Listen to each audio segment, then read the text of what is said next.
নমস্কাৰ এই মুহূৰ্তত অসমৰ প্ৰত্যেকগৰাকী জনতালৈ দিবলৈ ওলাইছো ডাঙৰ খবৰ। তো যিসকল মানুহে ভিডিঅ'টোত ক্লিক কৰিছে অনুগ্ৰহ কৰি ভিডিঅ'টো স্কিপ নকৰি প্ৰথমৰ পৰা শেষলৈ চাই থাকিব, কিয়নো এইটো ভিডিঅ'ৰ মাজত PM কিষাণ আঁচনিলৈ এখন গুৰুত্বপূৰ্ণ আপডেট আপোনালোকক প্ৰদান কৰিম। তো অনুগ্ৰহ কৰি ভিডিঅ'টোত ক্লিক কৰিছে যদি ভিডিঅ'টো স্কিপ নকৰি প্ৰথমৰ পৰা শেষলৈ চাই থাকিব। লগতে মোৰ চেনেলত নতুন হ'লে প্লিজ চেনেলটো ছাবস্ক্ৰাইব কৰি মোৰ লগত থাকিব আৰু ভিডিঅ'টো শ্বেয়াৰ কৰি দিব। তো বলক ভিডিঅ'টো আৰম্ভ কৰি PM কিষাণ আঁচনি সম্বন্ধে এখন গুৰুত্বপূৰ্ণ আপডেট জানি লওক। তো যিসকল কৃষকৰ নাম PM কিষাণ আঁচনিত অন্তৰ্ভুক্ত হৈ আছে সেইসকলৰ বাবে আহি গ'ল ভাল খবৰ, কিয়নো ভাৰত চৰকাৰে ইতিমধ্যে প্ৰকাশ কৰিছে PM কিষাণ আঁচনিৰ 21 নম্বৰ কিস্তি 2000 টকা প্ৰদানৰ তাৰিখ।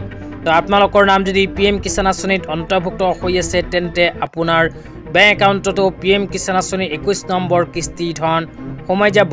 তেতিয়া আপোনালোকক প্ৰথমে ডেটটো দেখুৱাই দিছোঁ। তো আপোনালোকে মোবাইল স্ক্ৰীনত চাব পাৰিছে প্ৰধানমন্ত্ৰী কিষাণ সন্মান নিধিৰ ফালৰ পৰা PM কিষাণ আঁচনিৰ 21 নম্বৰ কিস্তি ধন প্ৰদানক লৈ এনেকৈ এখন আপডেট প্ৰদান কৰিছে। ইয়াতে লিখা আছে PM transfer of 21 instalment of farmer date 19 November 2025। তো ইয়াতে উল্লেখ কৰা অনুযায়ী 19 নৱেম্বৰ 2025 তাৰিখে ভাৰতৰ প্ৰধানমন্ত্ৰী শ্ৰী নৰেন্দ্ৰ মোদী ডাঙৰীয়ে প্ৰদান কৰিব PM কিষাণ আঁচনিৰ 21 নম্বৰ কিস্তিৰ ধন। কিন্তু এইবোৰ মানুহৰ নাম যদি PM কিষাণ আঁচনিত অন্তৰ্ভুক্ত হৈ আছে তেন্তে PM কিষাণ আঁচনিৰ 21 নম্বৰ কিস্তি ধন লাভ নকৰে।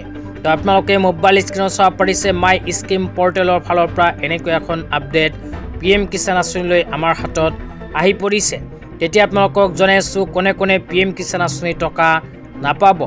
1 নম্বৰত কৈছে সকলো প্ৰতিষ্ঠানিক ভূমিদাৰী, তাৰপিছত কৈছে সাংবিধানিক পদৰ প্ৰাক্তন আৰু বৰ্তমানৰ গৰাকী, তাৰপিছত কৈছে প্ৰাক্তন আৰু বৰ্তমানৰ মন্ত্ৰী, ৰাজ্যিক আৰু লোকসভা, ৰাজ্যসভা, ৰাজ্যিক বিধানসভাৰ প্ৰাক্তন বা বৰ্তমানৰ সদস্য, তাৰপিছত কৈছে পৌৰ নিগমৰ প্ৰাক্তন আৰু বৰ্তমানৰ মেয়ৰ, জিলা পঞ্চায়তৰ প্ৰাক্তন আৰু বৰ্তমানৰ অধ্যক্ষৰ পৰিয়ালেও নাপাব PM কিষাণ আঁচনিৰ সুবিধা। তো তাৰপিছত আৰু লিখা আছে কেন্দ্ৰীয় ৰাজ্য চৰকাৰৰ মন্ত্ৰালয়, কাৰ্যালয়, বিভাগ আৰু ইয়াৰ ক্ষেত্ৰ ইউনিট, কেন্দ্ৰীয় বা ৰাজ্যিক PSI আৰু সংলগ্ন কাৰ্যালয়, চৰকাৰৰ অধীনত থকা সংলগ্ন কাৰ্যালয়। তাৰপিছত আৰু কোৱা হৈছে স্বায়ত্তশাসিত প্ৰতিষ্ঠানৰ সকলো সেৱা আগবঢ়োৱা অৱসৰপ্ৰাপ্ত বিষয়া আৰু কৰ্মচাৰীৰ লগতে স্থানীয় সংস্থাসমূহৰ নিয়মীয়া কৰ্মচাৰী, মাল্টিটাস্কিং কৰ্মচাৰী, চতুৰ্থ শ্ৰেণী আৰু গ্ৰুপ D কৰ্মচাৰী বাদ দি এইবোৰ পৰিয়ালৰ সদস্যসকলে নাপাব PM কিষাণ আঁচনিৰ ধন। তাৰপিছত লিখা আছে ওপৰৰ সকলো শ্ৰেণী ছুপাৰ এনুৱেট অৱসৰপ্ৰাপ্ত পেঞ্চনাৰ যাৰ মাহিলী পেঞ্চন 10,000 টকা বা তাতকৈ অধিক সেইসমূহ পৰিয়ালৰ সদস্যও নাপাব PM কিষাণ আঁচনিৰ টকা। তাৰপিছত কৈছে যোৱা মূল্যায়ন বৰ্ষত আয়কৰ পৰিশোধ কৰা সকলেও PM কিষাণ আঁচনিৰ ধন নাপাব।